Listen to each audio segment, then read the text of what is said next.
In the year 2006, Satoru Fujinuma is a 29-year-old struggling mangaka in Chiba who occasionally experiences a phenomenon he calls revival. When a fatal incident is about to occur near him, he's sent a few minutes back in time to prevent it. He uses this to save a boy from a runaway truck, though he is hospitalized for a few days as a result. As he recovers, his co-worker Airi Katagiri praises him for his life-saving efforts. Later, he's visited by his mother, Sachiko, who reminds him of an incident that happened 18 years ago in their hometown of Hokkaido. An adult named Jun Shiratori, nicknamed Yuki, whom Satoru had trusted, was arrested for the kidnapping and murder of 3 local children, 2 of which were Satoru's classmates. The next day, as Satoru experiences another revival, Sachiko takes note of a man who seemingly attempted to kidnap a child. Looking into the matter, Sachiko deduces that the man was the true killer from 18 years ago. But before she can inform anyone, she is murdered in Satoru's apartment. Just as Satoru discovers Sachiko's body and is accused of killing her, his revival sends him all the way back to 1988 when he was a 10-year-old elementary school student in Hokkaido. As Satoru becomes bewildered with the situation he's been put in, he finds comfort in being able to see his mother again, realizing being sent to this period by revival is connected to Sachiko's future murder. Satoru takes notice of Kayo Hinazuki, one of his classmates who were killed by the serial kidnapper, noticing a bruise on her leg. Upon the suggestion of his friend Kenya Kobayashi, Satoru reads an essay written by Kayo, which further hints at her troubled life at home. Wanting to understand Kayo more, Satoru decides to invite her to his birthday party, hoping to change the future so that she will not be killed.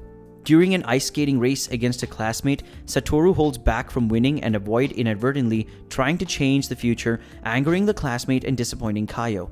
After learning that Kayo's birthday is on the same day as his, March 2nd, Satoru deduces that she will be abducted on March 1st, as the abduction was in March but before her birthday. Satoru spends some time with Yuki, still convinced that he is not the kidnapper. Afterwards, Satoru finds Kayo beaten up in her home shed, learning of the full nature of her abusive relationship with her mother, Akemi. The next day, Satoru speaks with his teacher, Gakuya Shiro, who explains how he has suspected Akemi of abuse for almost a year, but hasn't been able to find proof to convict her. Later, Satoru stands up for Kayo when she's accused of stealing the class lunch money, before taking her up a mountain to show her a frost-laden Christmas tree. With help from Sachiko, Satoru manages to invite Kayo out with him to the local science center. During the outing, Satoru feels a sense of deja vu, becoming worried that he is repeating the same things. After March 1st, the day Kayo originally disappeared, passes without an incident. Both Satoru and Kayo are able to celebrate their birthday the next day. With Satoru confident he's managed to change history. The following day, however, Satoru is shocked to find Kayo has not come to school. As Satoru becomes angry that he was not able to make a difference about Kayo's disappearance, another schoolgirl goes missing several days later. After witnessing Akemi throw out Kayo's belongings, Satoru suddenly finds himself back in 2006, still under suspicion of Sachiko's murder and forced to go on the run from the police. Satoru soon comes across Airi, who believes him to be innocent and lets him stay at her house, where he learns the details of Kayo's disappearance. It did change slightly because of his actions. The next day, as Satoru investigates as much as he can, Airi stops her manager from reporting Satoru to the police. Later that night, after helping Satoru hide elsewhere, Airi receives a text from Sachiko's phone before becoming trapped in a house fire. Coming across the burning house, Satoru rushes in to rescue Airi, who slips her phone into his pocket before the manager takes over the rescue. Finding the message left on Airi's phone, Satoru calls a number that Sachiko had left behind, arranging a meeting with a journalist acquaintance of hers named Sawada. Sawada tells Satoru about the last phone call he received from Sachiko. In the phone call, she claimed to know who the true kidnapper was, but was unable to tell him before she was killed. He also explains the reported details surrounding Kayo's death, noticing Yuki framing matches with another kidnapping incident in a nearby town and deducing the true kidnapper was the one who killed Sachiko. While Satoru looks up Sawada's findings on the kidnapping incident, including a list of previous suspects, Sawada goes to the hospital to meet with Airi, only to discover that her mother has swapped places with her so she can prove Satoru's innocence. Airi meets with Satoru, informing him of a mysterious man named Nishizono, who may have been responsible for the fire, but the police arrive and arrest Satoru. As he's taken away, Satoru spots the man he saw leaving his apartment on the night of Sachiko's murder. Determined not to let things end that way, Satoru successfully triggers his revival through sheer willpower, returning him to February 28, 1988. During school the next day, Kenya confronts Satoru about Kaio's situation at home, admitting that he has known for a while now about the domestic violence and offers his assistance. Following the birthday party on March 2nd, Satoru throws a rock through Yuki's window to bring about the police, providing Yuki with an alibi for his whereabouts. Afterwards, Satoru seeks out Akemi and comes close to pushing her down some stairs, but it is stopped by Kenya, who convinces him to choose a different course of action. Instead, Satoru decides to abduct Kaio with her permission, taking her to an abandoned bus to hide out for a few days until she is confirmed to be safe. On the night of March 3rd, however, an unknown intruder enters the bus while Kaio is sleeping. Kaio manages to hide from the intruder, who exits the bus, leaving behind a footprint on a box he kicked. The next evening, as Yashiro goes with some people from the Child Consultation Center to investigate Kaio's house, Kaio tells Satoru and the others about the previous night's intruder. Looking into a rucksack that was left behind, they find tools that Satoru recognizes as one used to implicate Yuki for Kaio's murder, as well as a briquette presumed to belong to the killer. Realizing he's still stuck in a loop of abduction murders, Satoru takes Kaio to spend the night at his house, where Sachiko had been expecting them. The next day, Kaio has her first home-cooked breakfast in her life, leading her to start crying. Satoru and Sachiko later accompany Kaio back to her house to confront Akemi. As Akemi reacts violently to the accusations of Satoru and Sachiko, she's caught red-handed by Yashiro and the consultants, who suggest that Kaio be taken into custody.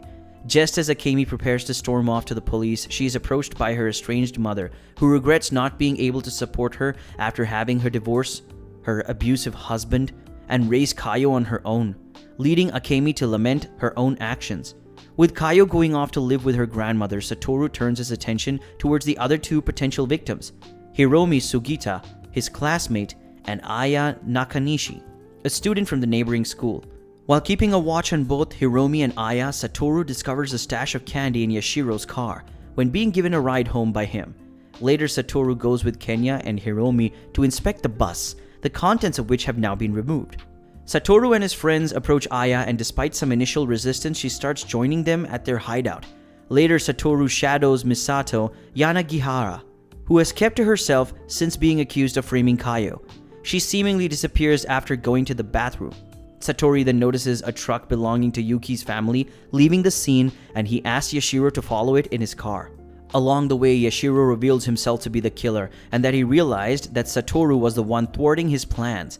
He explains that he used Misato as bait to lure Satoru into the stolen car, which he then rolls into a frozen lake with Satoru trapped inside. Following Yashiro's attempt to kill him, Satoru wakes up in the year 2003 after spending 15 years in a coma. His body continues to grow and his mother cared for him daily. However, he has lost his memories of past events. Satoru is visited by Kenya and Hiromi, as well as Kaio, who has become Hiromi's wife and mother to their baby. Some of Satoru's memories begin to return due to his friends' visits. Later, he meets a leukemia patient named Kumi, who is about to undergo surgery, as well as Yashiro himself, who changed his name to Nishizono and became a politician. 2 days before Kumi's surgery, Yashiro takes Satoru to the rooftop, where he confirms Yashiro's suspicion that he has regained his memories. A flashback shows that Satoru's memories returned after the visit from Kaio, and he told Kenya and Hiromi that Yashiro was the killer. Back on the rooftop, Yashiro boasts that his past crimes have already passed the statute of limitations and he cannot be arrested. He reveals he has arranged to kill Kumi with a sabotaged IV drip and to frame Satoru for his murder. Yashiro threatens to throw Satoru from the roof and make it look like a suicide. However, Satoru calls Yashiro's bluff, stating that Yashiro can't live without him. This seems true when Yashiro initially stops Satoru from rolling his wheelchair off the roof. However, Yashiro lets Satoru drop and prepares to commit suicide himself. He then discovers that Satoru has been safely caught by his friends, and Yashiro is finally arrested for attempted murder. Several years later, Satoru has become a successful manga artist. One day, Satoru surprisingly encounters Airi under the same bridge where they earlier used to sit, and where he disappeared during his last revival.